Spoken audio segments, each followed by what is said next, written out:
Siimikute põhiülesanne on siis tsiviilsõjaline koostöö. Ehk me oleme teinud juba enne õppuse algust väga palju tööd. Me oleme kooskõlastanud maa-alasid omanikega ja pannud välja siis informatsiooni siis nendesse linnadesse, alevikesse, jaganud siis ka sotsiaalmeedias, ajalehtedes, et see õppus on toimumas, et inimesed oleksid teadlikud, et see ei tuleks meile ootamatult ja oskaksid siis vastavalt käituda.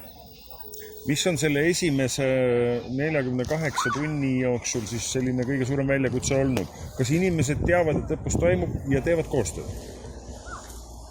Alati on keegi, kes ei loe ajalehti või ei vaata siis uudiseid või ei loe siis Facebookist informatsiooni, nii et me ei saa tagada kunagi, et kõik inimesed oleksid teadlikud, aga selleks me oleme siin, jalutame ringi, teavitame inimesi ja kui on siis vastasega kontakt, siis me oleme ka seal ligidal ja saame siis neid rahustada, et see on kõigest õppus ja me peame harjutama, et olla valmis. Aga siin sellel mänguväljakul ei ole ju kindlasti vastased. Miks on oluline teha koostööd ka väikeste põngerjatega? Et ka nemad teaksid, milleks seda kõike vaja on, et nad suurena siis ka võib-olla liituksid Kaitseliiduga või Kaitseväega ja aitaksid siis seista oma Eesti riigi eest.